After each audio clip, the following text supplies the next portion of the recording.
Hey, how's it going, guys? I'm Paradoxic, and we are back with more Marvel's Agents of S.H.I.E.L.D., more reactions to Agents of S.H.I.E.L.D., this time on to episode 17 of season 4.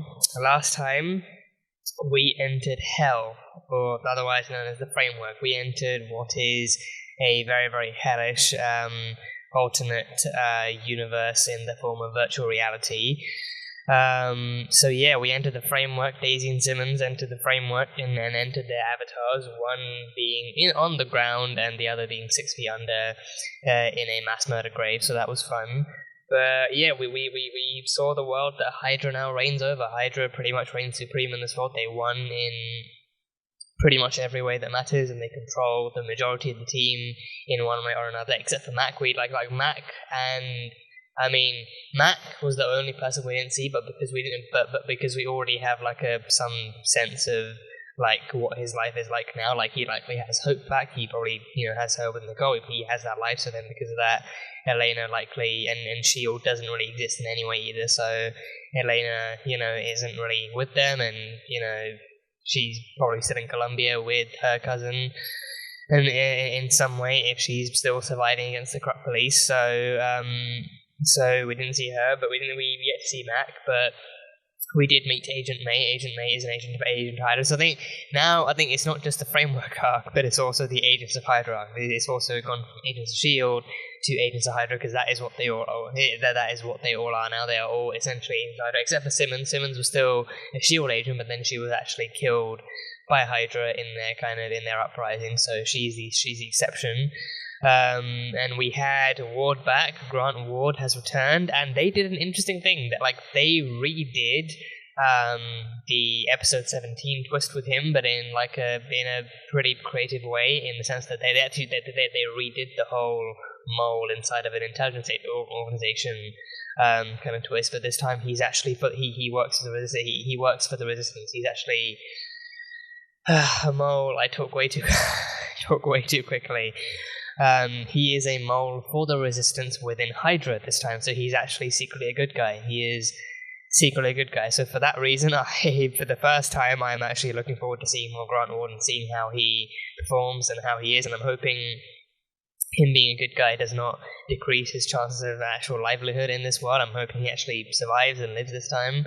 Because it'd be pretty sucky if you had to be a bad guy just to live, but that is just the way things roll. So we had Grant Ward back, and he kind of helped Simmons and Daisy escape at the very end, so that was fun. We had Agent May and Agent Hydra, and a pretty superior Agent of Hydra as well, and we had an interesting connection of May's original Framework kind of reenactment, being her saving the girl in Bahrain, was then connected into this world, and her saving the girl in Bahrain means that the girl then goes on to kill many more people in Cambridge, Boston, and then that sparks even more fear among humans against Inhumans. So then Hydra takes over and says, you know what, don't worry, we got you, we'll eradicate all these Inhumans and keep the world nice and safe for all of us normal humans, and all that kind of jazz. So we got a bit of backstory there, and then so May is now considered a failure, or May considers that her greatest failure,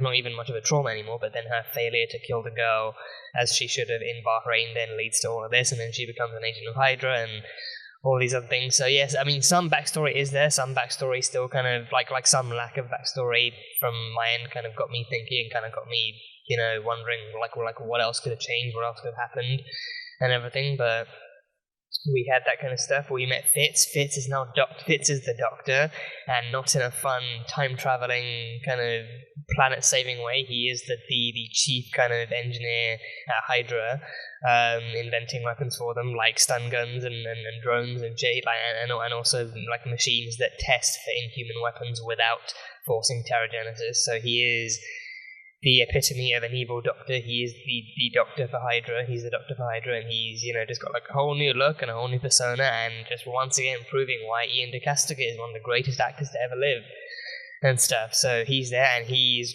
now seemingly together. He's with Madame Hydra now. He is in an actual relationship with Madame Hydra, played by Ada. Ada self-inserted herself into this universe in the form of Madame Hydra, dressed ever so lovely in green, with green hair and everything. So she's there, and Ada detected when Simmons and Daisy actually entered the framework and got rid of their loophole, so then the button to go back out wouldn't work, so now she's trapped them all. She's effectively got every member, except for Yo-Yo, she's got every member of the S.H.I.E.L.D. team in the framework and under her control, so it's going to be a hell of a ride.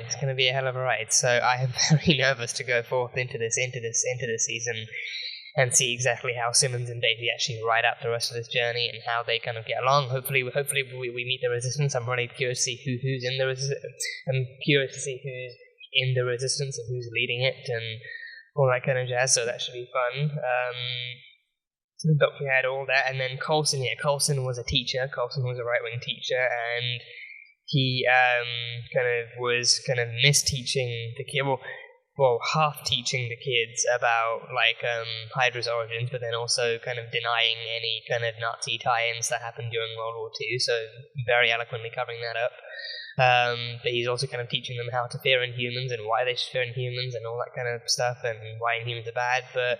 And he seems like the one. He seems very, very kind of steadfast and intentionally kind of loyal to Hydra, but perhaps out of fear or out of something else. But he does have a secret folder. He still has the Tahiti kind of dancing hula doll thing, and he also has a secret folder in which he keeps the Tahiti postcard he got, and a sheet of paper with "It's a Magical Place" written over a dozen times, so he recognizes Tahiti and he recognizes it's a magical place, especially after Simmons said it when she met up with him. And then he has a cellist kind of schedule, showing that he remembers Audrey Nathan as well, and he has a newspaper article about Felix Blake, something to do with him. So he has a secret folder of all these memories that are still tethering him and connecting him to the real world and stuff, which is really, really cool.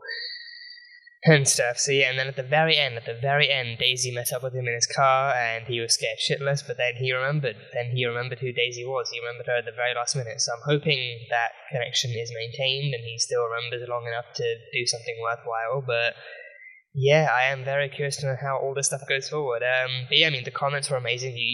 As always, you guys are super interactive and super engaging in the comments, which I love to read them. Any thoughts you have, any theories you have.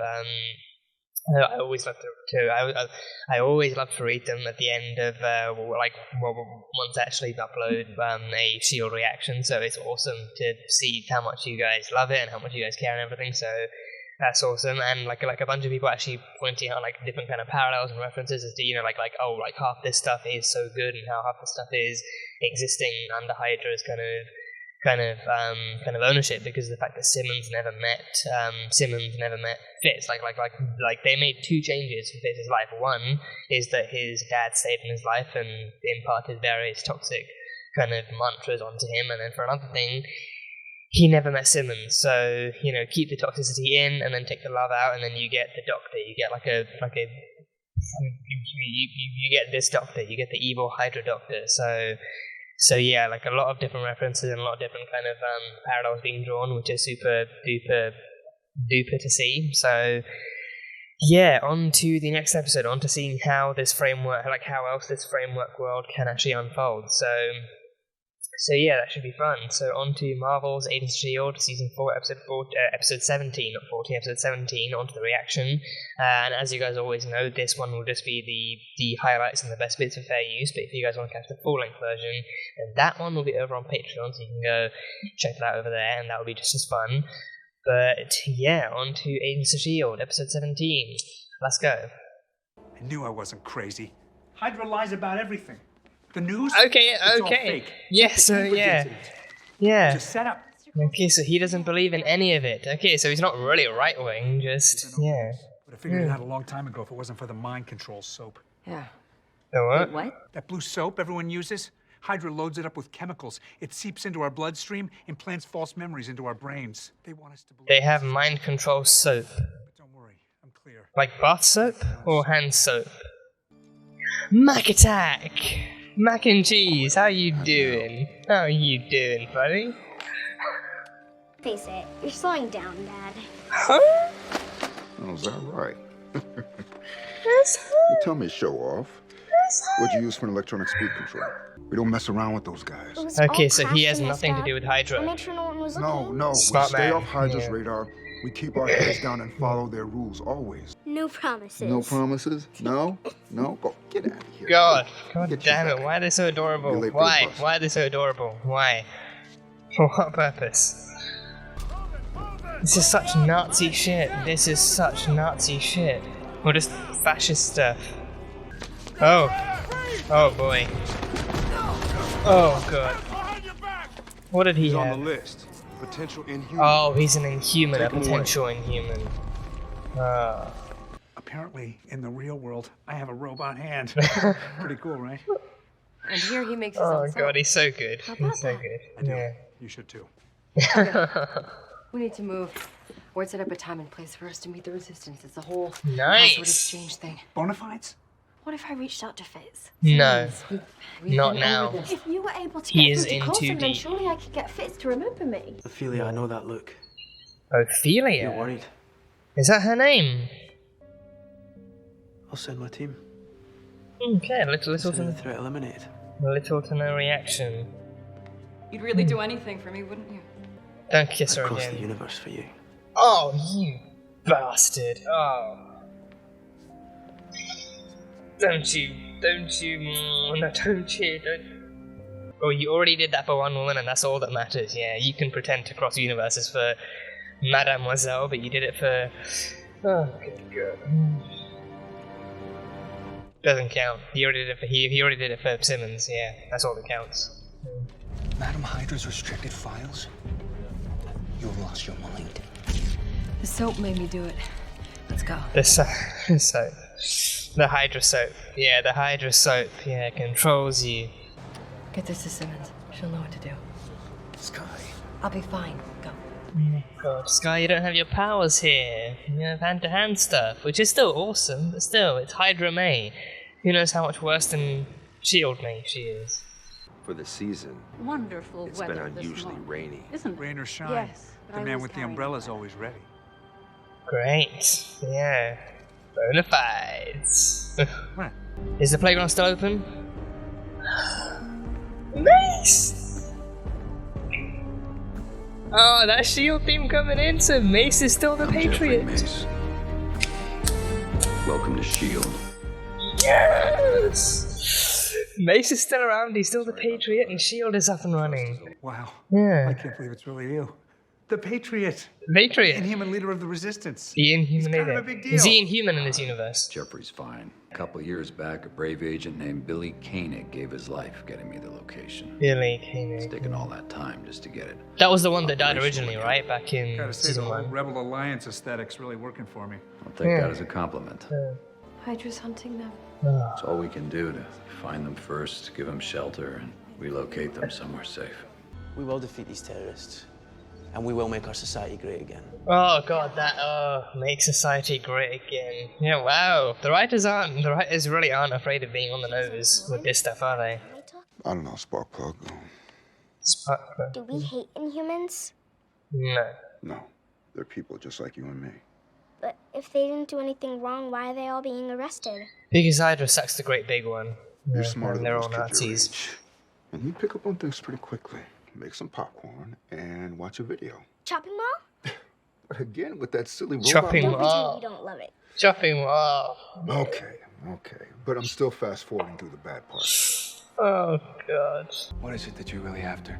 You, of all people, the Hydra double agent, are doubting my loyalty. That is rich. And don't forget, you're only here because I trust him. How's that for loyalty to S.H.I.E.L.D.? She was on your side to begin with. I apologize. Yeah, that's actually a good point. Yeah, I've almost forgot that. These coordinates, they're east of Bermuda. There shouldn't be anything out there. The Bermuda Triangle. The Radcliffe. Bermuda He's a Triangle. scientist. I can pilot and supervise.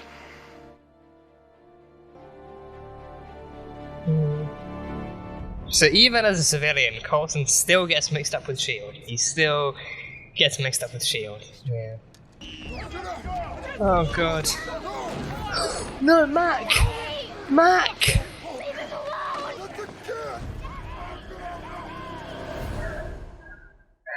And that fleet Mace described? You commanded it. Except yours were loads nicer and you wouldn't believe Zephyr 1. Oh, Zephyr 1 just... Yeah, no offense to the bus, but Zephyr 1. We didn't do anything. We shouldn't be here.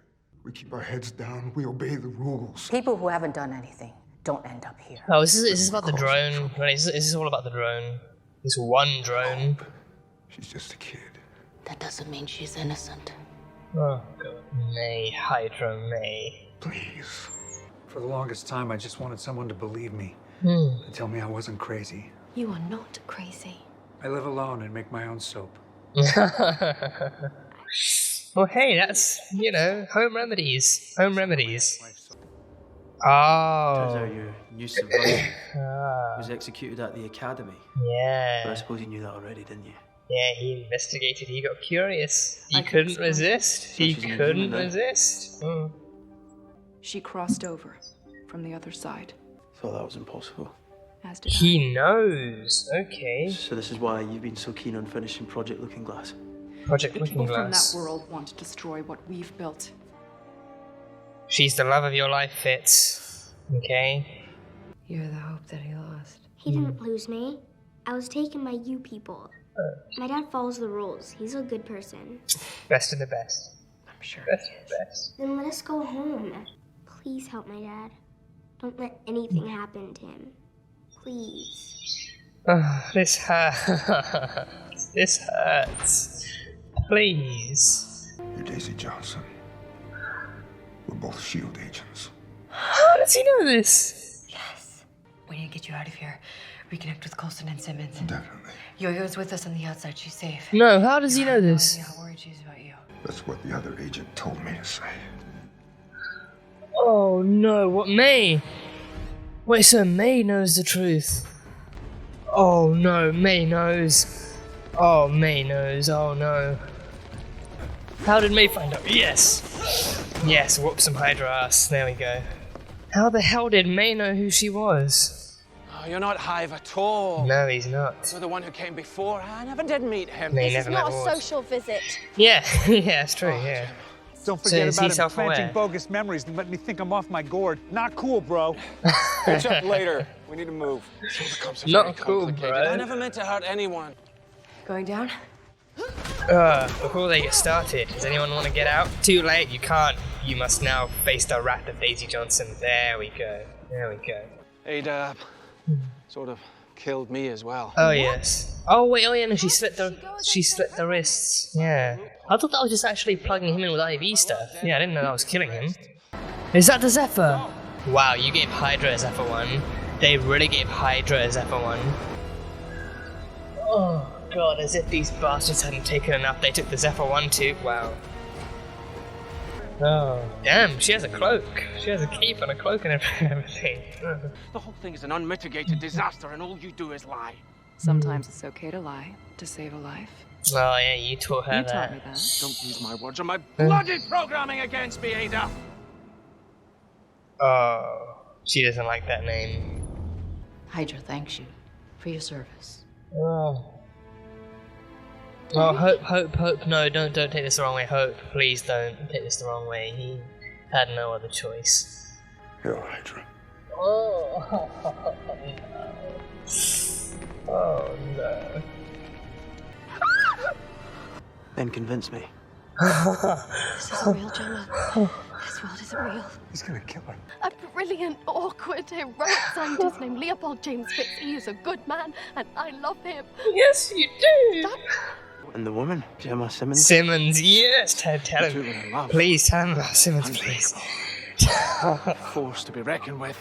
The Fitz I knew nearly drowned for Gemma. He crossed the bloody universe to rescue her. You see what we're up against? Please, Fitz. No, Fitz, Say that please. I'm not myself. I know exactly who I am.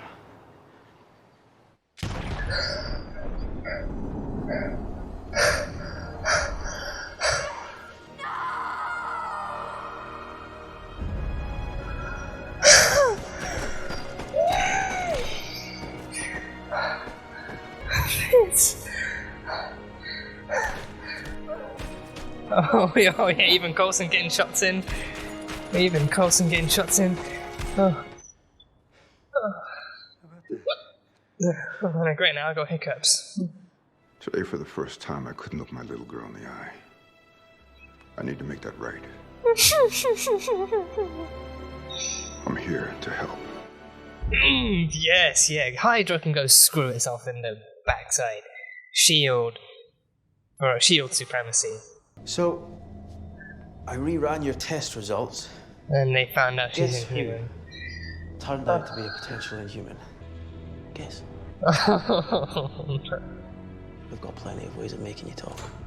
Oh, don't stick her with 36 needles and... You don't want to do this. Yeah, I do.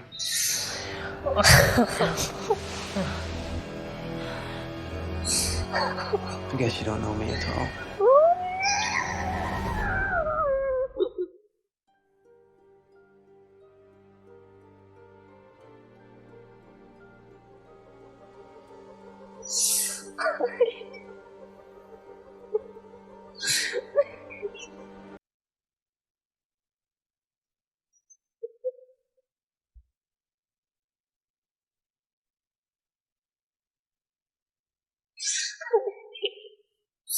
I hate this world.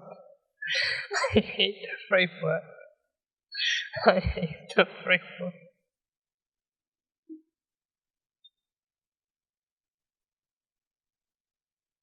Needless to say, I hate the framework. I hate it with every fiber of my being, with every cell of my existence. I hate the framework. So yeah, but yeah, no. So we have Coulson. We have Coulson on the side. Coulson pretty much one more episode in, and we have Coulson on the side. And I think his reveal was interesting. His reveal was very interesting. He's not inherently a right-wing teacher, but he is a teacher who has adopted these methods in order to stay safe from Hydra and to kind of reassure them that, oh, don't worry, I comply with all your methods, all your teachings, and all your things and everything. You know, so he does it because that, but deep down he knows that Hydra are a bunch of phonies and liars and fakes, and he knows that deep down they all have these, you know, Nazi ties that can't be ridden of because, you know, like Hydra and Nazis go too well together, and stuff. And a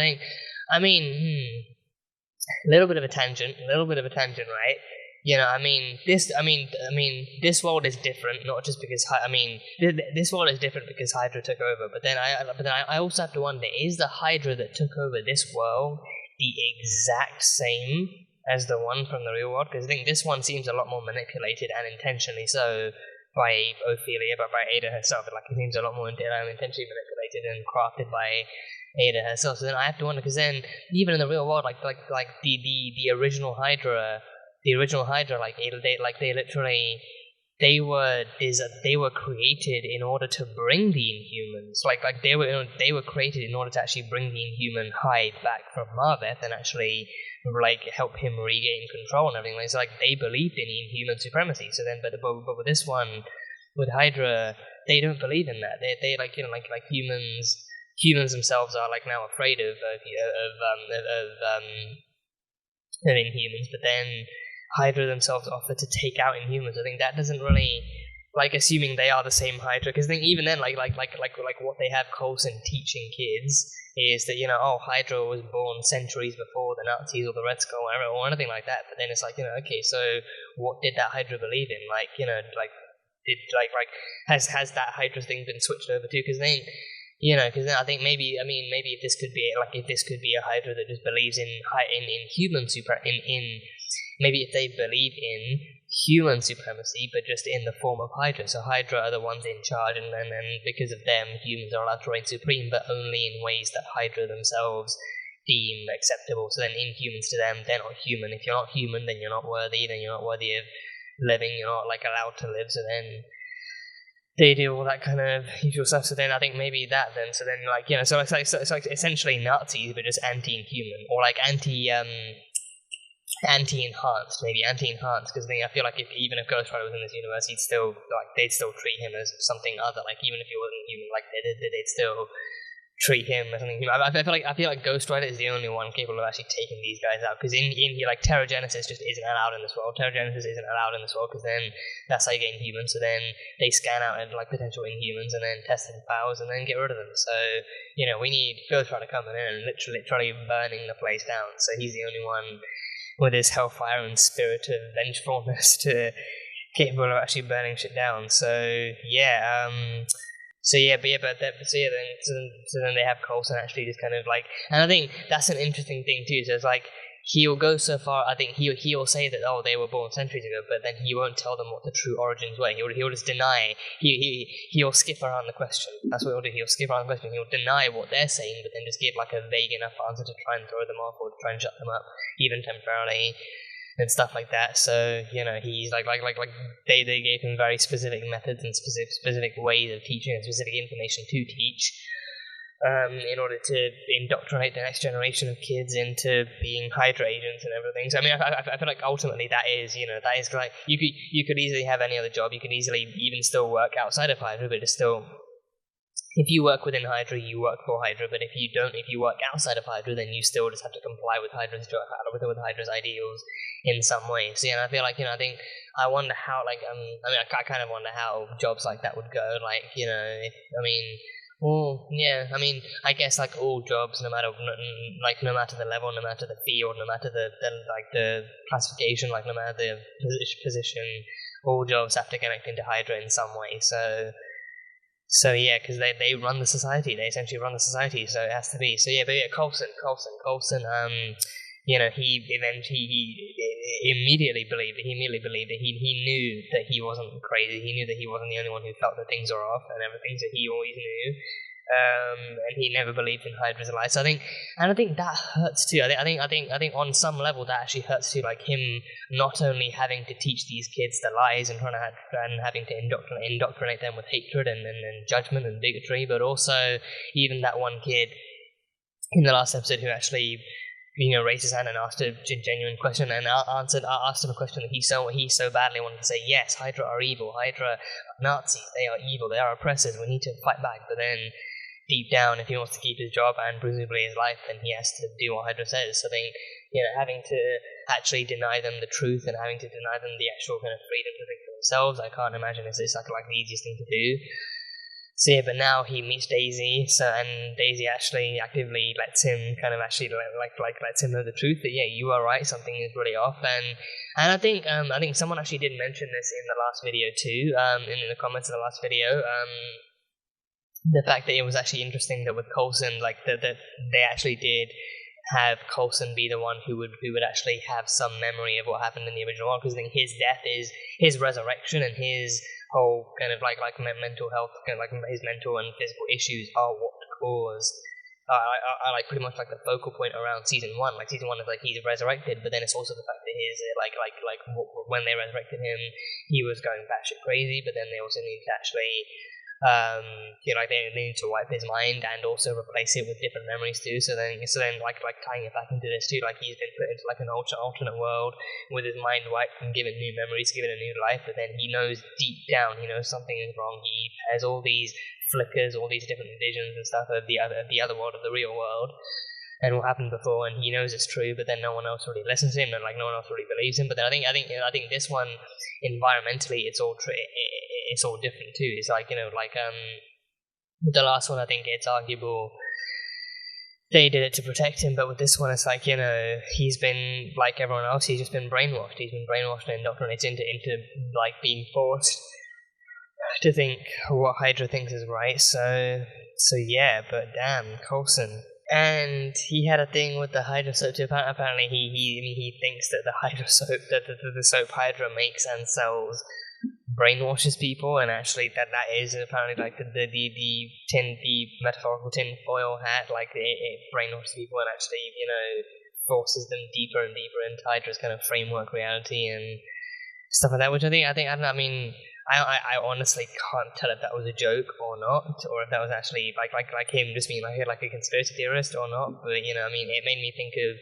First it made me think of when Daisy actually woke up in the bathtub in the bath soak. I thought, okay, maybe she's actually given complimentary because she's still Sky and she's also an agent of Hydra, so maybe they're given complimentary Hydra soaps and everything. So then that just kind of forces the agents of Hydra themselves deeper into the thing, and then I remembered WandaVision actually had the Hydra soap thing, and I think like WandaVision actually had the Hydra bath soap commercial thing, and I think like all those commercials were meant to be kind of symbolic. They were actually meant to represent something like the toaster being the bomb, We had what else did we have? We had the soap being.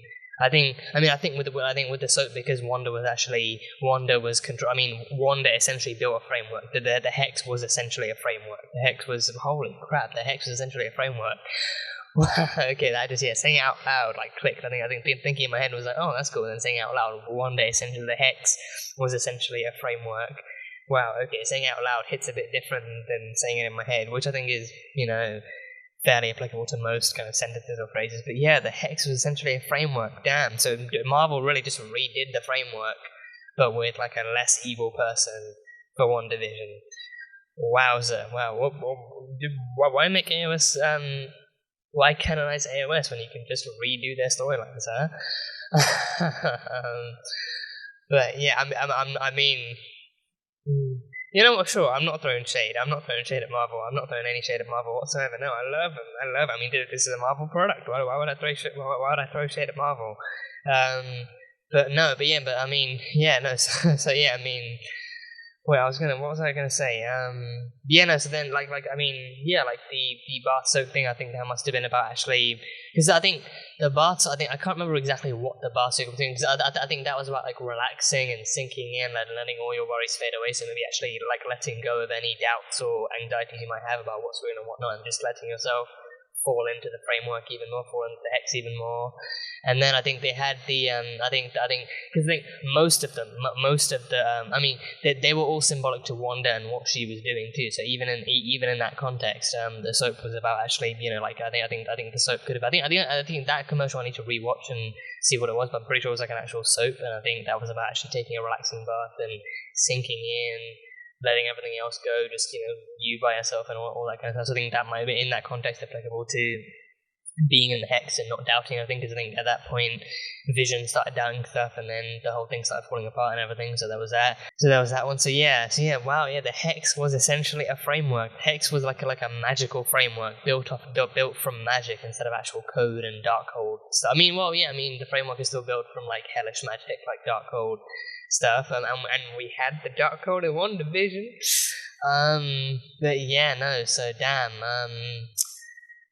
yeah, that is wow. As soon as I said that out loud, that just kind of clicked, like it snapped in my brain. Like, wow, the hex was essentially the framework, but for Wanda, like a framework built by a less evil person for frankly less evil purposes. Even if it did have like evil after effects and evil, continuations, like like she didn't. For one thing, she didn't do it intentionally. She literally just broke down in the middle of like some empty land, and then created the house first, and then Vision, and then she created the entire village and the hex and everything. But like that is just like the hex was essentially a framework. The hex was essentially a framework. Yeah, that's gonna be in my head all day. That thought, that realization, and then any following kind of thought process after that. That's gonna be in my head all day. That's gonna occupy a good like 50% of my head for the rest of the day. So.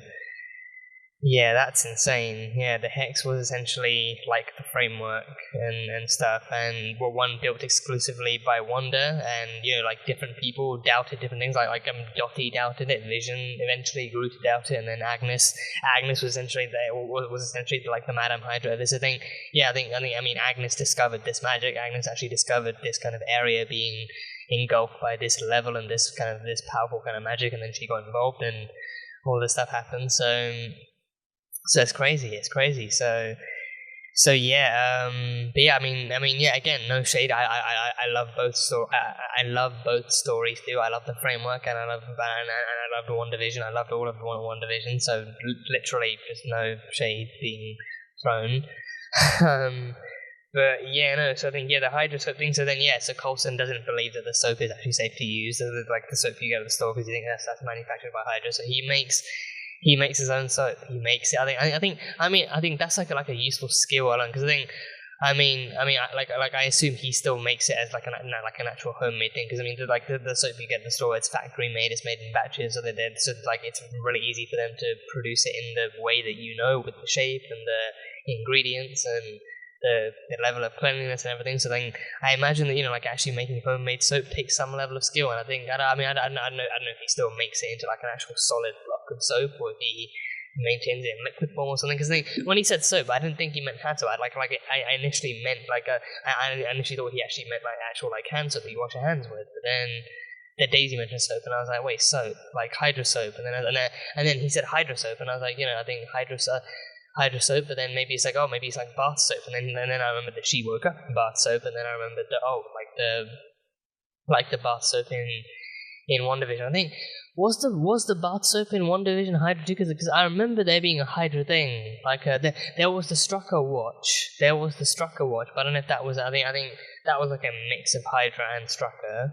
But then I can't remember if the bath soap the bath soap commercial that WandaVision had was actually for Hydra or not. I can't remember because I think probably had to be either before the episode where they either before the episode Agnes took where Agatha, I mean even her name was Agnes. I think even her name was Agnes. Agatha took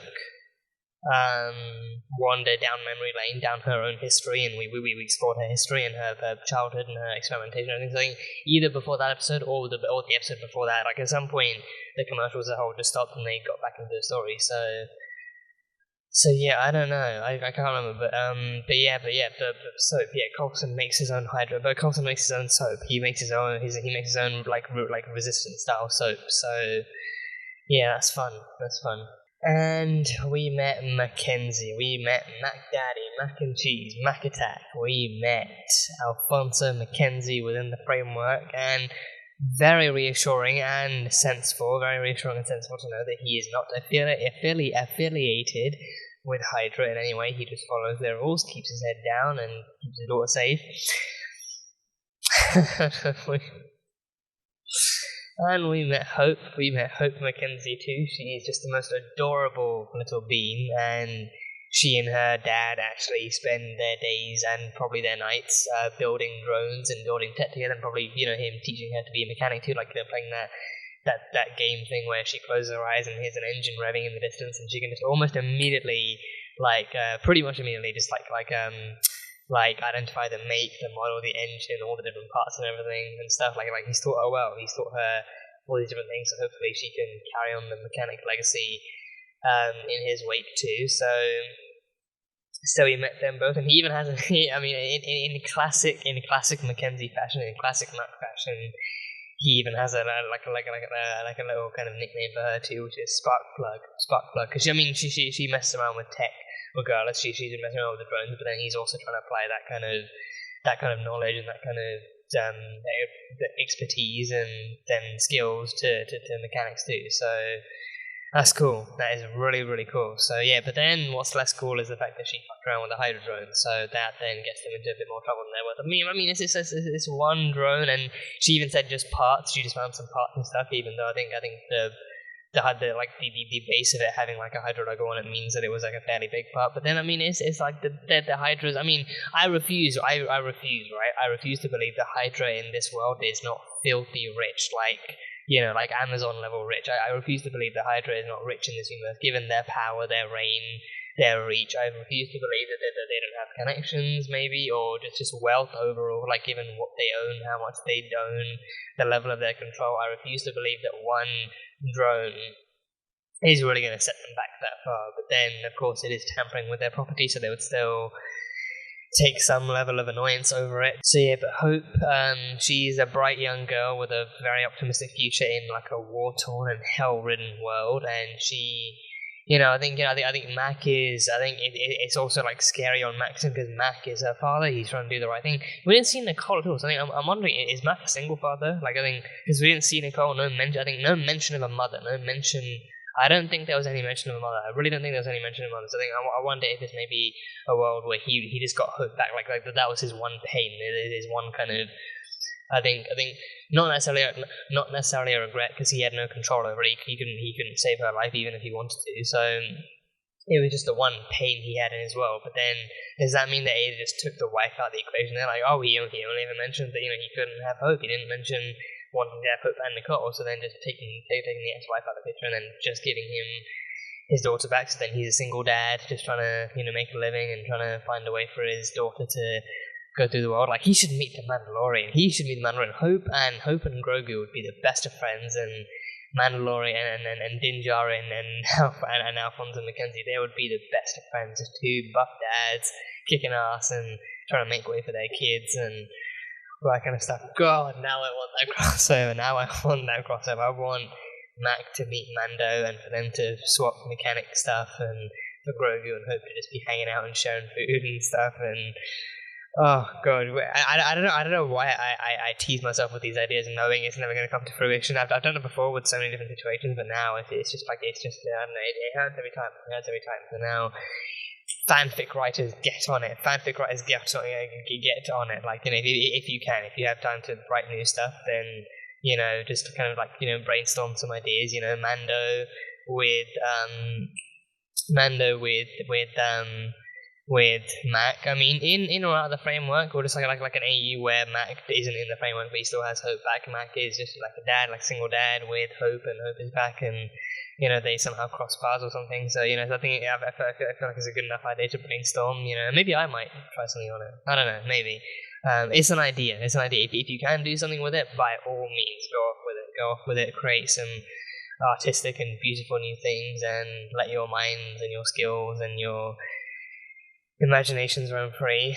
But yeah, Mac and Hope. So he calls her Sparkplug and everything, so that's fun. So yeah, I think I love that even in a world as dark as this, he still maintains some classic elements of light and kind of like something uplifting, is like, you know, giving people he loves some cool little code names and everything. So yeah, that's fun.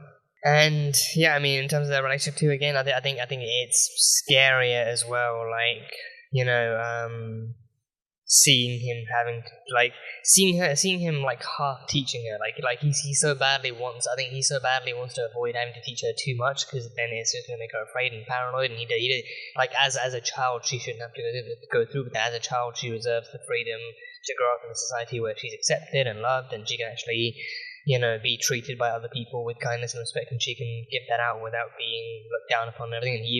And he even like him going forth to inform her too that, you know, like Inhumans aren't bad, they're not inherently bad. Like, you know, I think, you know, I mean, I feel like the whole grey area conversation is just kind of washed over now. Like, you know, like that should be obvious to anyone. Like, you know, if someone's bad, it's because of what they do and the choices they make, not because of any inherent genetics or whatever.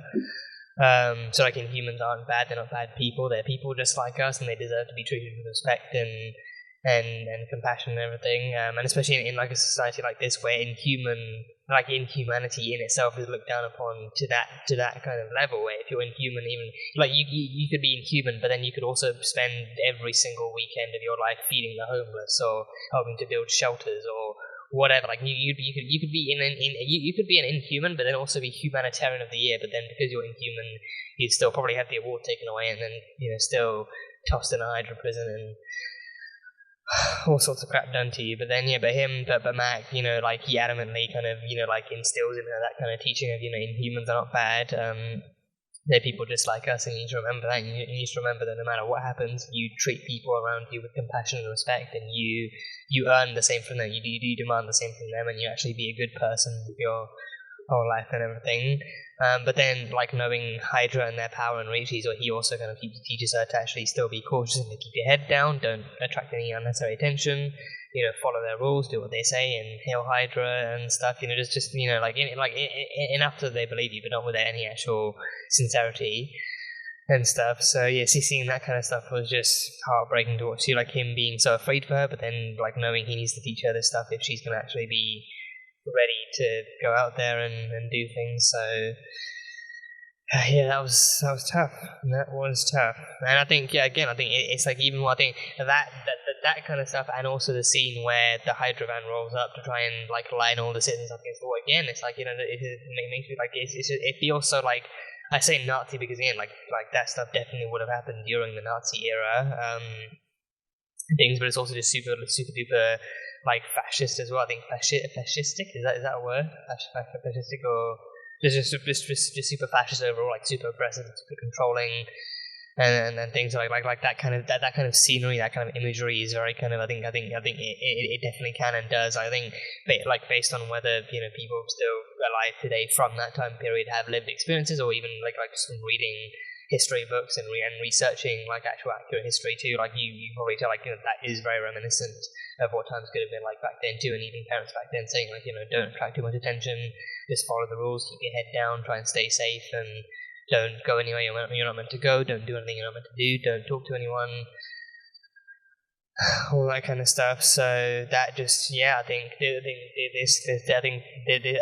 for this season, for this arc, they really know how to actually pull out those kinds of stops and actually actually depict those kinds of like that kind of lifestyle too, which is just again it's impressive, but it's all I think it's impressive to an extent, but I think mostly it's just really depressing and kind of scary to have to think about. So. And we meet the Resistance. The Resistance is S.H.I.E.L.D. The Resistance is S.H.I.E.L.D.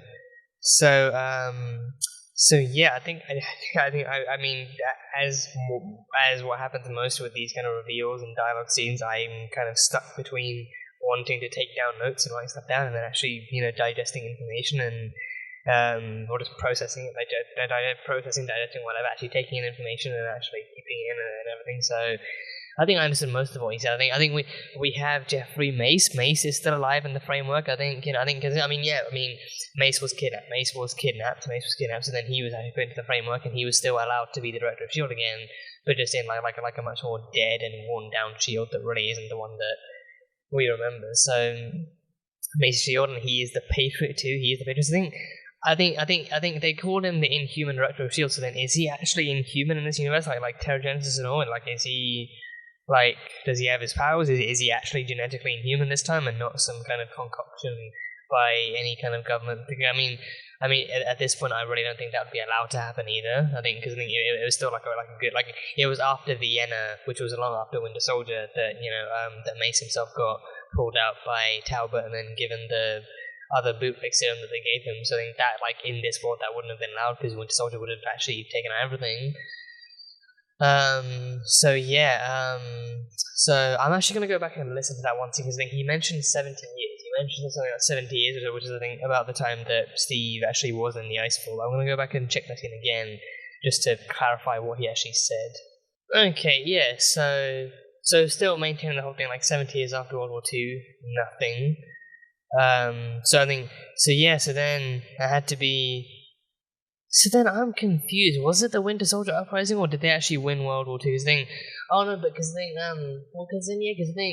Ada still told Fitz that S.H.I.E.L.D. won in the real world. So then in this universe, the whole point is meant to be that Hydra won instead. But then did they win World War II, or did they win the Hydra uprising? Because technically speaking, they did win the Hydra uprising because then S.H.I.E.L.D. still fell apart. So technically they did win, but then S.H.I.E.L.D. had to go underground and do all that stuff again. But then S.H.I.E.L.D. still rose through the ranks, and they still took down Hydra. Season 3 come, they still managed to take down Hydra and everything. So it was a very temporary win. But then I think with this one, I think the point is meant to be, they won World War II. I think that's meant to be the point. So they were 70 years after World War II. So then Hydra won in that sense, and then. Yeah, and then 2 years before this, I think this is meant to be set around, because I think the Ghost Rider stuff. I think someone mentioned. I think in one of the Ghost Rider reactions, I think someone mentioned that it was meant to take place around the same time as Doctor Strange, because it was actually because Ghost Rider being Ghost Rider was meant to actually deal with and the Darkhold stuff too. It was meant to deal with more magic and that kind of more the more mystical elements of Marvel too. So. With that, I think Doctor Strange was a 2016 thing. That was a 2016 movie, so that one then. So I think assuming that it still carries on from there, from the present day, I think this might still be 2016, if not 17. So then he said 2 years before this, so then 2014 or 15 maybe. So then around that time, Billy Koenig got him the coordinates of the playground. So this is the playground. This is the playground that we know, but it's now a lot different because of what's happened. So then Billy Koenig gave his life trying to get him the coordinates. And then I think Billy. Who was the first one? Because I think Billy. I think it's actually Yeah, no, I think Eric Koenig might have been the first one. I think Billy and Sam are the two that we saw earlier on, like in the potato in the hot potato episode, the hot potato soup, when they called an LT and Thurston as well, like in that episode we saw Sam and Billy, so they were the two other twins who were still left from Shield. So I think Eric might have been the one that died back in season 1. He was the one that Ward killed in season 1. At what was it called? Providence. So in this one, Billy Koenig actually gave his life. So Billy gave his life. Oh wow, Billy's dead. Billy gave his life trying to get the coolness to Jeffrey. So in this one, Jeffrey's an actual Inhuman hero too. He's the leader of the Resistance, but he's also actually he's fought in ways that Mace never has. I think this one probably isn't like much of a political animal, maybe he used to be, but then he's also like more prominently he's an actual fighter, and he's the actual Inhuman leader of Shield, and the Inhuman leader of the Resistance, and what's left of Shield.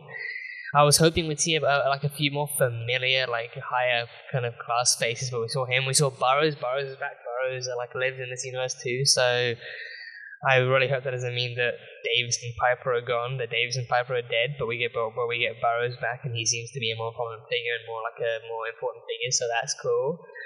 But I mean, Mace looks noticeably different here too. Like he's actually sporting a bit more facial hair. The suit looks a bit more kind of battle worn, but not bad. And I think honestly, he gave me Infinity War Cap vibes. He gave me a lot of Infinity War Cap vibes with his stance and his actual leadership and his whole look and everything, with the facial hair and his scruffiness and the years of past kind of like thing he's got going on. So it kind of reminds me of that. And then I think the even bigger switch being that, I think like Mace being like an actual Shield vet pretty much, and then Coulson being a civilian.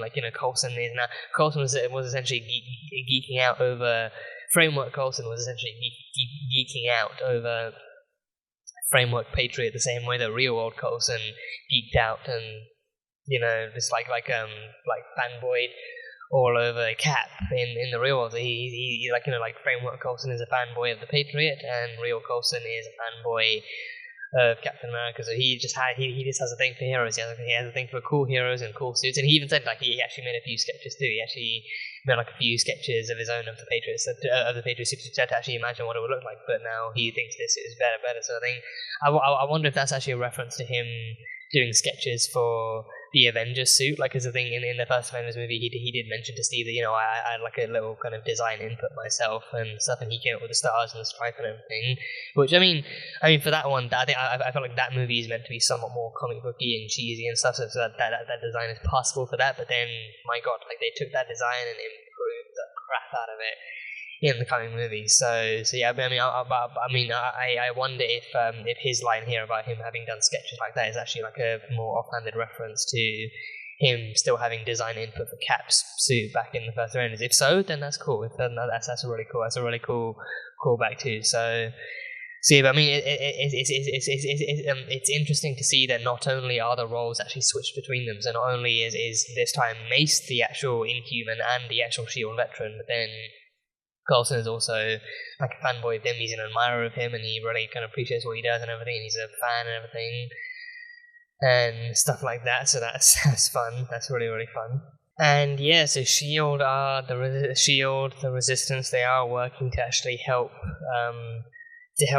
potentials and also their relatives. Anyone who had a relative who was potential and they've been captured, or anyone who's under interrogation or under any kind of actual caution or alert or anything. If Hydra's put out what's that code word that police use? That I think it's like a PBS. No, that's a channel. That's a television channel. I think PBA or no APB. I think that's good. If Hydra puts out like an APB, pretty sure that's the code. If Hydra puts out like an APB on potentials or even their relatives, to see if they want to question where the potentials are, then they get recruited, they get taken in. So then Shield finds them first, and then they take them down to the playground, and then they actually try and redistribute them and relocate them to safe parts of the world and everything. So I think it's like a scary world where even Shield is run underground this heavily and stuff. And it's based on the look of the playground alone, it's like it doesn't seem like there's a lot left of Shield, like even by agents or any like helping personnel. Like it doesn't really seem like there's a whole lot of Shield left. So I think I'm really curious as to what other faces we might see down the line. Like if they maybe have secret outposts hidden elsewhere in the world, then maybe who's running those? Like is Maria Hill here? I need Maria Hill. I need Bobby and Hunter. I need Bobby and Hunter back. I mean, I need that. And they would. Maria, Bobby, and Hunter would be the ultimate resistance material. They would be the ultimate resistance material. And I need at least a reference. I need to know that they're out there, still alive in the framework world, and still kind of trying to do Shield's thing and stuff. I think I just need that kind of confirmation. They'll be back. Maybe even Trip too. I think I mentioned him in the last reaction. Trip being out there too. Trip being out there somewhere in the world, actually trying to carry on his grandfather's legacy and actually trying to help rebuild Shield. That would be a great redemption of what was taken from us in season 2. That would be cool. But yeah, I think just other references, other name drops, other kind of glimpses at who else is out there, just to kind of see if just to make sure that Shield isn't as small as they've made it look in this one episode. So yeah, but they're still trying to do good. They are still trying to do good with what little they have, and then they have the most barren kind of hangar too. The hangar doesn't even have the Zephyr anymore. I think the Zephyr, they massacred the Zephyr. They butchered that old girl. They butchered that girl. They butchered her to pieces with the Hydra red and the logo. And can't believe Hydra stole the Zephyr. Of all the things they could have taken from Shield, they took the Zephyr. They took the fucking Zephyr. Just unacceptable. The disrespect on Hydra's hands knows no bounds. So that's just a disgrace. That's a disgrace. But yeah, they have the most barren hangar with I think one Quinjet, maybe more, but for the most part it's barren. So it sucks. The great big one.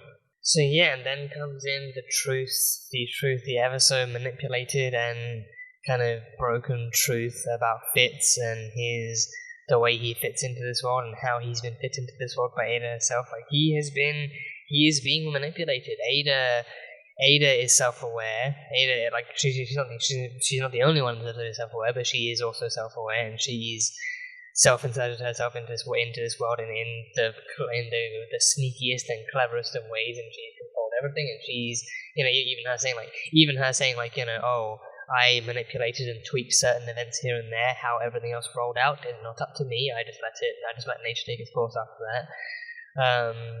So she manipulated certain things, and she even made it so that Hydra won and Shield fell, and all these different things and stuff. So, but even then, it's Dr. Fitz knows about the other world. He knows about the real world. I think he knows it to an extent too. He doesn't know the full nature behind it. He doesn't know the truth behind it. He doesn't know who he is on the other side. He doesn't know where he really comes from.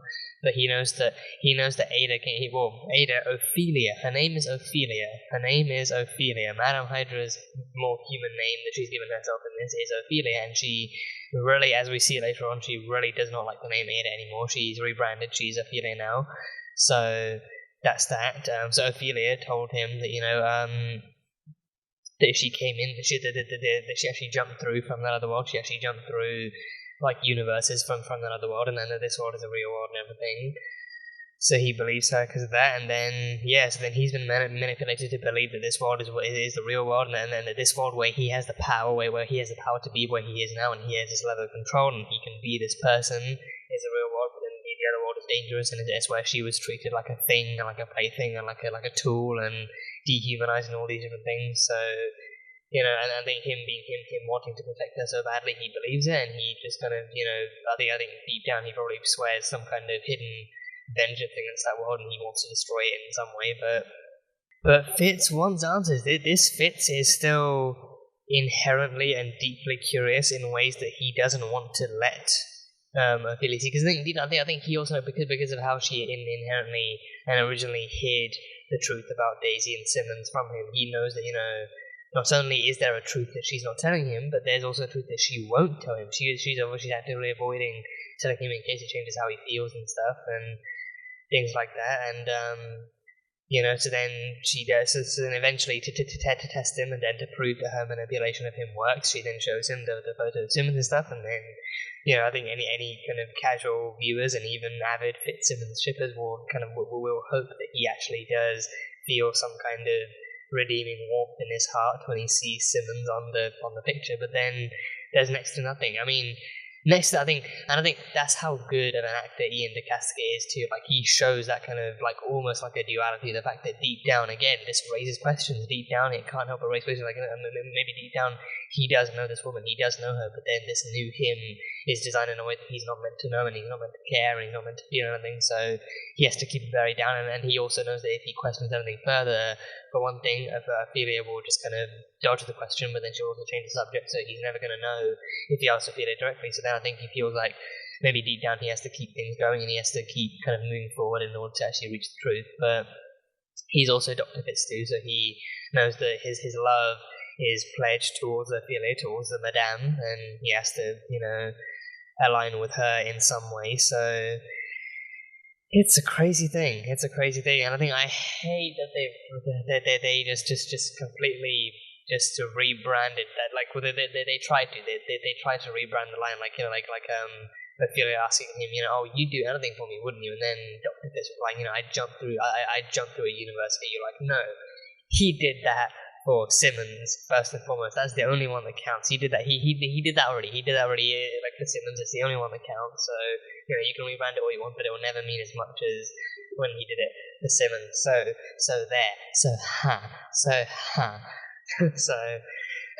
So yeah.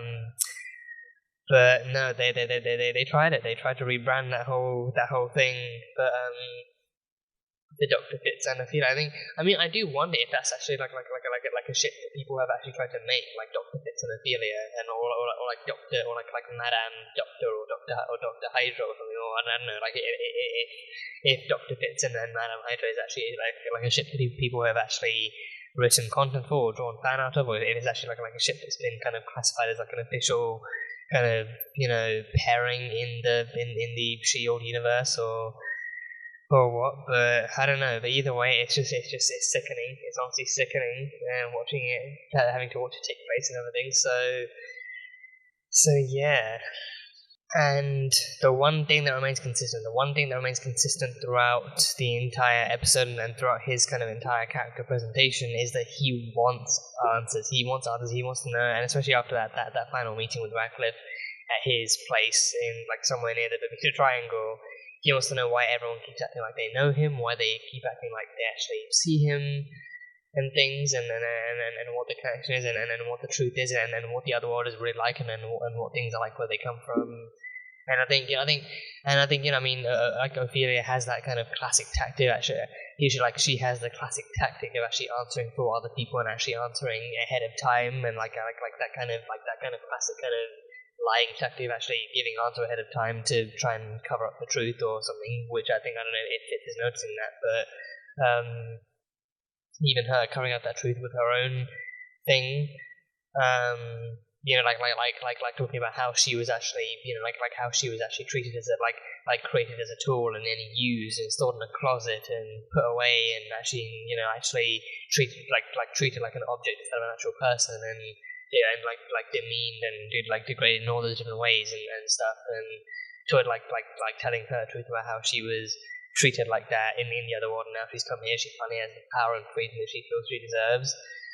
And everything, so like that kind of stuff. I think like that kind of stuff would actually. I think it would anger Fitz even more, because again, like, this is a woman he's meant to love, but then he also wants answers. He also wants to know the truth about where he comes from. But then he's also like it's a mixture of the answer desire, the desiring information, but then also like the other side of him that is framework, and like the framework part of him being strong, and him leaning into that kind of more psychopathic and sadistic kind of thing. And that's also another thing I noticed too, their roles are switched too. Ward and Fitz's roles are also switched, like so similarly to Mace and Coulson's roles being switched. Like in this one, Ward and Fitz's positions are switched too.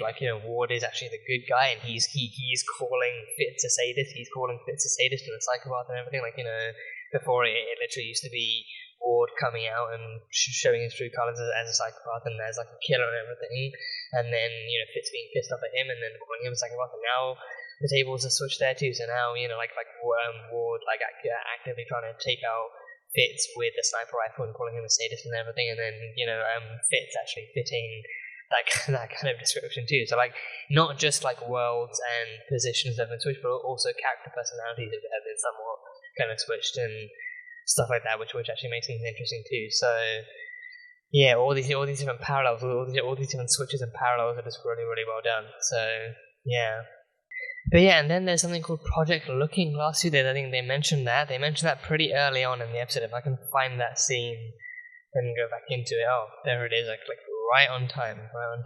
So Project Looking Glass is something else they actually mentioned. Yeah, Project Looking Glass, he said, is ahead of schedule. So I'm curious what that is. I think Project Looking Glass, I think there's a story. I think Alice Through the Looking Glass. I think Alice Through the Looking Glass is the sequel to the Alice in Wonderland story. So yeah, I think there's that.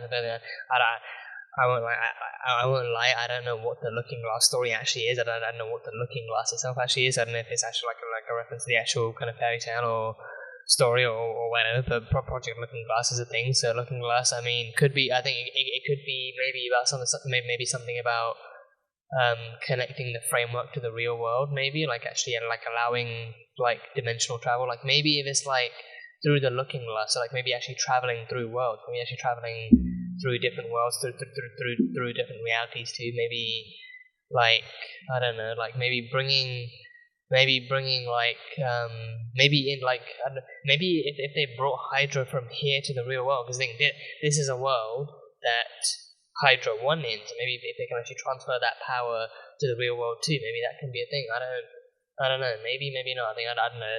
Again, just a guess. Like through the Looking Glass, I'm expecting some kind of portal magic happening here or something, but either way, Project Looking Glass is a thing, and apparently it's ahead of schedule too, so yeah, there's that.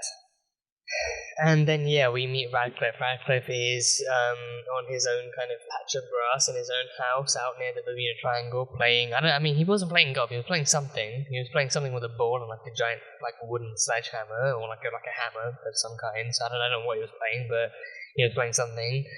But yeah, Radcliffe is fully self-aware. He's fully self-aware, and seeing Ward's face, he thought he was meeting Hive again. He thought he literally met Hive again, but no, he never met Grant Ward. He only met Hive. So he's meeting the original host of that face for the first time. So technically not, but he's meeting Ward for the first time. So there's that, and then he meets Gemma again, and then Coulson. Ward and Framework Ward and Coulson meeting him for the first time, and then Gemma re-meeting him, and then again Radcliffe being fully self-aware, he explains everything you need to know. So that's fun. So he was put in with self-awareness. I trust that. I trust that Ada put him in with her own level of control, and she put him in with her own settings, and then she probably intentionally put him in that way. And I think he mentioned when the Madame came in, when Madame Hydra came in with Fitz and her men. He did mention that they had a deal that he keeps his head down and he leaves them alone and he doesn't really mess with the framework and he can live out his life and then they will leave him alone, all that kind of stuff. So putting him in there with a deal though too, he even gets to live with Agnes. She gets to live with Agnes and live out life with her. So long as he doesn't really bother Hydra and he doesn't really try and mess with the framework from inside, in any way if he can, and then they leave him alone. So yeah, so Radcliffe is here, and he, had information about getting out and not being able to get out, and what was happening, all that stuff, and he told them that and apparently he's dead too. Apparently he's dead. Because I was curious, the wrist slitting thing. I didn't know that was to kill him. I didn't know the wrist slitting thing was actually to kill him. I thought, because I vaguely remember the others having some kind of IV thing. Because even with May when she was in the framework, May in the framework had an IV tube in her arm. I don't know if they actually cut her skin to put it in, or if there was a needle, but she actually had an IV in her arm. And I think the others like Fitz and Mason Coulson all have IVs in their arm too. Again, IV drips, you don't need to cut their skin open, you're just going to put it in like a needle. So I don't know if I don't know why I just kind of assumed, maybe she's actually just being, maybe she's just being extra thorough and doing it this way, but no, apparently she really did just kind of slit his wrist open to kill his body, but then keep his mind in the framework. So So then there's that. So yeah, so Radcliffe is dead. Radcliffe is actually dead in the real world. So, and then yeah, arguably one of the scariest things. I think that scene is, I think, not only one of the scariest scenes of of his character, of Dr. Fitz's character, and also the episode, like one of the scariest scenes of Dr. Fitz, and also one of the scariest scenes of the episode. But it's also a great introduction to just how fucking demented and dangerous and dark that Dr. Fitz is, like how dark he actually is, like I think again Ian's acting the entire time, Jesus, good God, like I was literally just drawn into it, like the fact that he has such a like a cold darkness behind his eyes, like he has little to no facial expression, like even when he does, it's like, you know, like him trying to like actually trying to hide the fact that he's thinking, and the fact that he's actually, his brain is working and he's actually thinking and he's actually brainstorming all these different thoughts and contemplating all these different things. But for the most part, his eyes, like he maintains like a blank face, like the blankest possible.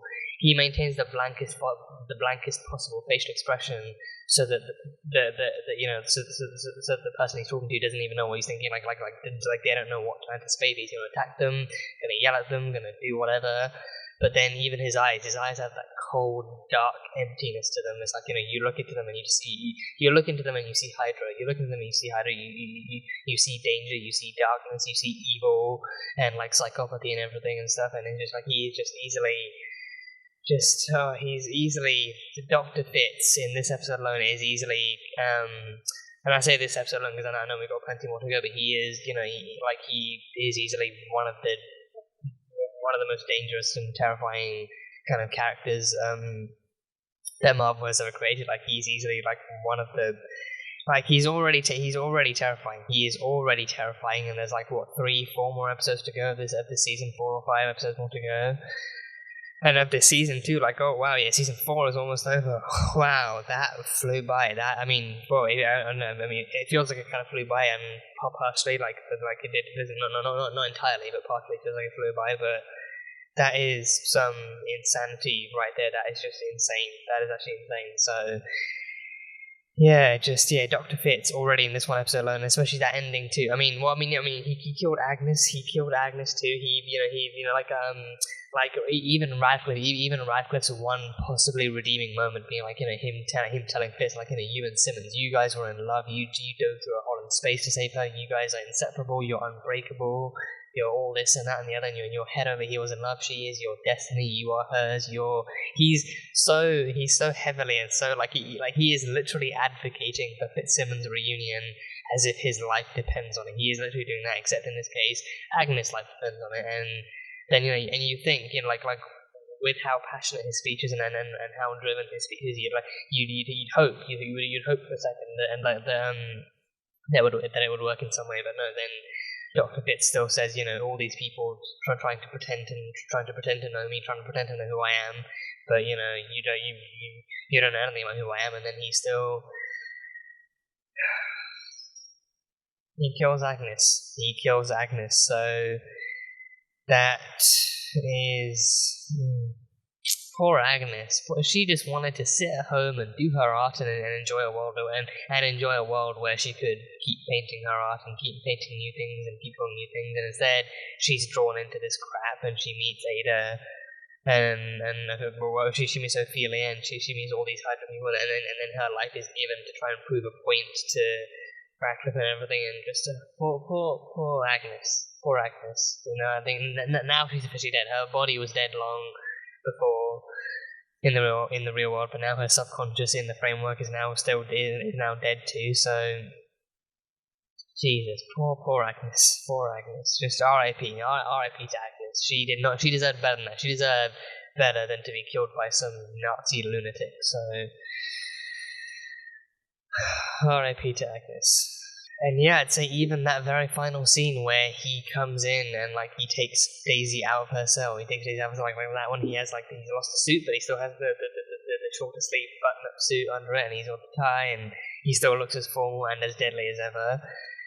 And then Daisy mistakenly thinks that she can get through to him, and she can convince him that they were friends. And he's like, you know, you're not the only one to try and convince me that you know me, or that we lived some other kind of life in like an alternate world or something. You know, you're not the first one. You probably won't be the last. But either way, you know, he is now fully convinced he is Dr. Pitts and he is the second in command of Hydra, and he is, you know, has that kind of power and control, and he's going to use his technology and his own resources and his own power and his own sadism and his own psychopathy to now torture Daisy into submission or worse. So he was already doing it to Ratcliffe. You know, like Daisy was right next door to Ratcliffe's cell, and she heard him screaming. So, and she got beaten up pretty bad too. So I can only imagine what I mean. Well, no. Now Fitz said that he reran the test after, you know, her resistance and her kind of disloyalty was revealed. Then he reran the test and then found out that she was a potential inhuman. So he's probably gonna try and put her under the same giant needle machine that he put BJ and Lincoln through. So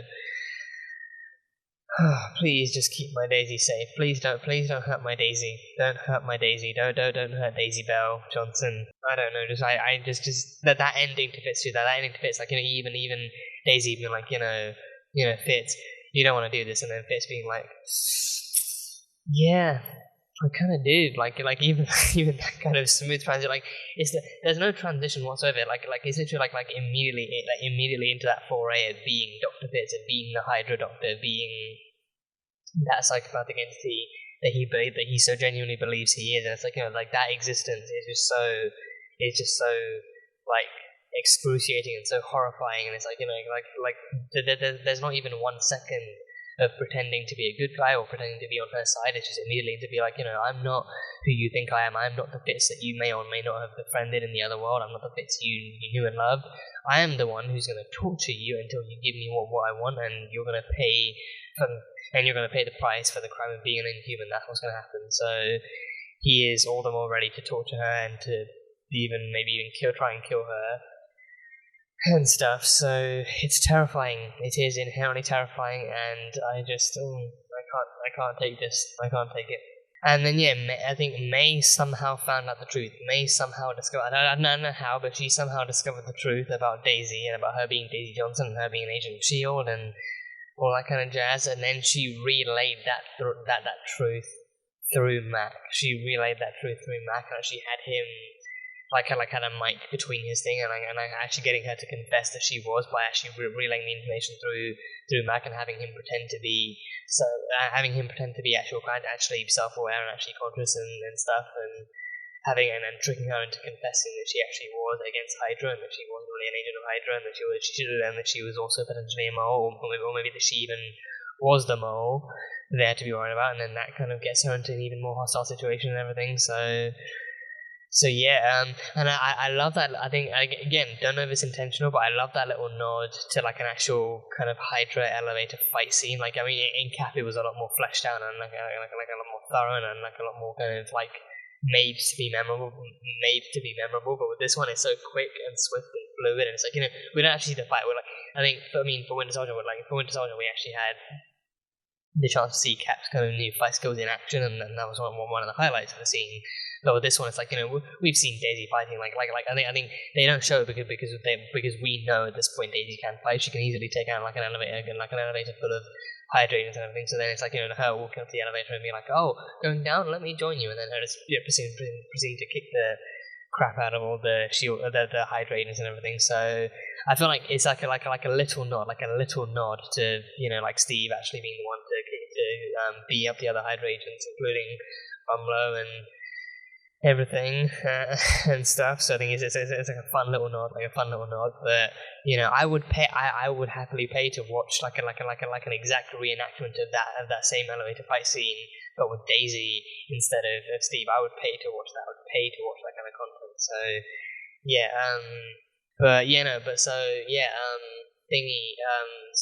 so then she was ambushed right at the entrance. By May and the other Hydra agents, and then they handcuffed her and they kicked the crap out of her, and then by the end of it they drag her back into the cell whilst kind of congratulating Mac on his help and his service towards Hydra and everything, and then May literally just kind of coaxes him into saying "Hail Hydra" in front of his daughter. And I think seeing that too, I think even Mac's line at the end, right, to like broke me, being like, you know, him being like, you know, like today I couldn't look my daughter in the eye because of what I did, because of what I did. By, like, you know, he spent presumably years just kind of actually teaching her that Hydra, they're not the nice guys, but because of what they do and because of how big they are and how powerful they are, they have to comply with them. They have to actually keep their head down and actually obey their orders and everything. him having to do that in front of his daughter is likely not the easiest thing in the world. So then that inspires him at the very end to actually go into S.H.I.E.L.D. and try and actually, and then surprisingly enough he finds S.H.I.E.L.D. Like surprisingly enough he actually does find S.H.I.E.L.D. in some way. He is like snooping around their entrance as a civilian, and then he gets masked up and brought in. So yeah, so S.H.I.E.L.D. is partway reunited. Now Coulson and Mac are the two civilians kind of now partnered up with S.H.I.E.L.D. too. And stuff, so that is really, really fun. So now he's going to help them, and he's going to help them get Sky back and everything, and all that kind of stuff. And yeah, like I said in the reaction about Coulson too, Coulson, I feel like like in this sense, it's almost destiny for Coulson to be a S.H.I.E.L.D., to be a part of S.H.I.E.L.D. in some way. Like even as a civilian, even in this way, even as a civilian, he still gets roped into S.H.I.E.L.D.'s business, even without directly being a S.H.I.E.L.D. agent. So it's like he is destined to be with S.H.I.E.L.D. and to actually do good for them too. He is destined to actually be involved with S.H.I.E.L.D. in some way, and it's because he is he is of the same mentality and ideology and the same kind of the same kind of drive for freedom and justice that S.H.I.E.L.D. was originally founded on. He admired Cap and Peggy growing up, so naturally he is ideal and iconic S.H.I.E.L.D. material. So no matter what happens, he's always going to try and fight for the good guys. So he is always destined to end up at S.H.I.E.L.D. no matter what happens. So that is really cool. That is really, really cool. So yeah, and I think it's also going to be good and important to see Simmons actually telling them all that this is what the framework is, and then that they're not all real, and then they are essentially framework elements, and then I mean, out of all of them, Ward is the only one not real. Ward, I think out of everyone in that room, Mace is plugged in, Mac is plugged in, Simmons is plugged in, Coulson is plugged in, but Ward is an actual framework element. He's not plugged in. His body isn't plugged into the framework. He is an actual framework element created by Ada. So they're gonna have to. So then I wonder, and I think even Gemma actually mentioned how the omission of the framework truth was actually necessary because not everyone is ready for that kind of truth. So I do wonder what would happen if you convince an element of the framework they're not real. Like with Coulson, Mac, and Mace, they would just wake up, they would just become more self-aware and then remember what the real world is like, and remember what's on the other side of the framework and everything. But then with Ward, he is a framework element, he is essentially like a physical embodiment of code and Darkhold magic. So then for him, would he glitch out? Would he turn into Ada? Would he kind of would he turn against him?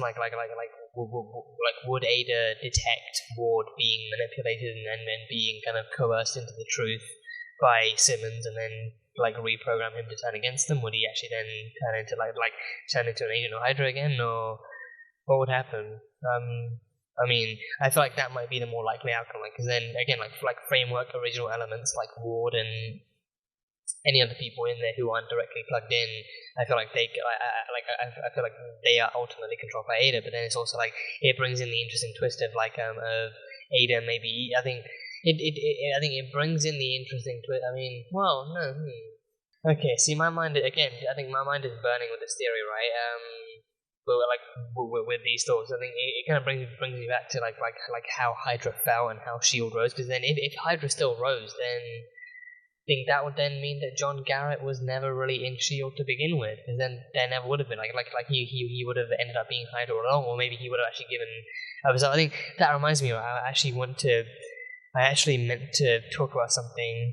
Garrett mentioned there was a wall of heroes. There was a S.H.I.E.L.D. wall of heroes and stuff. So I need to go back and search that. Okay, so it's like a wall of battle, and it's not like the actual kind of marble one that S.H.I.E.L.D. had way back in season 1, but this is actually names carved into an actual into bricks. I think I don't recognize a lot of these names. I really don't recognize a lot of these names. I think G. Kitson, Diebler, Miller, Nash. Is that Nash or Noash or Gearhart, Walsh, Blackwell, Fletcher, Fox. Yeah, I recognize none of these names. I really recognize none of these names. I think these are all just kind of unknown names or unknown agents and stuff. But it's still the Wall of Valor. So there is that. So I do wonder if in this reality, because of how stuff has changed, maybe if Ward ever met Garrett at all, or maybe if he died in the Hydra uprising, or what happened, or maybe if or maybe if Garrett just simply never existed, so then Ward literally by nature is an actual good guy, or maybe he actually, maybe his history maybe still happened, but then he got taken into Shield instead of Hydra first, and then he actually managed to use his trauma for something good, and actually managed to reclaim himself, and actually managed to become a better guy because of it, or something. I don't know, but either way. Ward is like an original element of the framework created by Ada, so then it kind of begs the question of, how much control over the framework does she have, and can she prevent original framework elements from being corrupted, or being of having the truth revealed to them, like can she control whether or not they take in the information, or whether or not they process it, or like what happens, or something. So that's like a question worth kind of answering in the next episode. I feel like actually seeing Gemma revealing to maybe just Mac and Coulson, Mason, Ward, or maybe the entire Shield base about how this is the framework and it's not real, and it's like most of them are plugged in, and others are just kind of embodiments of code or something. So that's going to be an interesting thing to look into. And then we have Daisy. Daisy is going to be having a not so fun time with the Doctor over at Hydra, and she's going to be tortured to hell and back, so that's also not going to be fun to look into. So plenty going on, but that is pretty much all I believe happened in this episode. It's all the thoughts I can really muster up for this episode. So yeah, that is all I have. If I did miss something out, or if if there are any, as always, any thoughts you want to share, any feelings you want to share about this episode and stuff going forward, as always, keeping it spoiler free. But any thoughts you want to share, comments are open. Have at it. I would love to hear your thoughts on this. Anything I missed out on, anything you kind of want to correct me on, feel free. And stuff, and as always, like any kind of stuff that will show up in the future, in the next episode or future episodes, I'm more than happy to wait until then. But primarily, any thoughts you have, feel free to share them. But yeah, that is pretty much it. So that was that was Marvel's Agents of S.H.I.E.L.D. Season 4, Episode 17. So as always, thank you guys so much for being here and for watching this video. If you guys enjoyed it, then salt and burn that like button. Comment on what you thought of the episode and what you think is coming up next time on Marvel's Agents of S.H.I.E.L.D. Once again, for the full-length reaction, you can go check it out on Patreon, and that will be just as cool. And yeah, that is it. So, I will see you guys next time.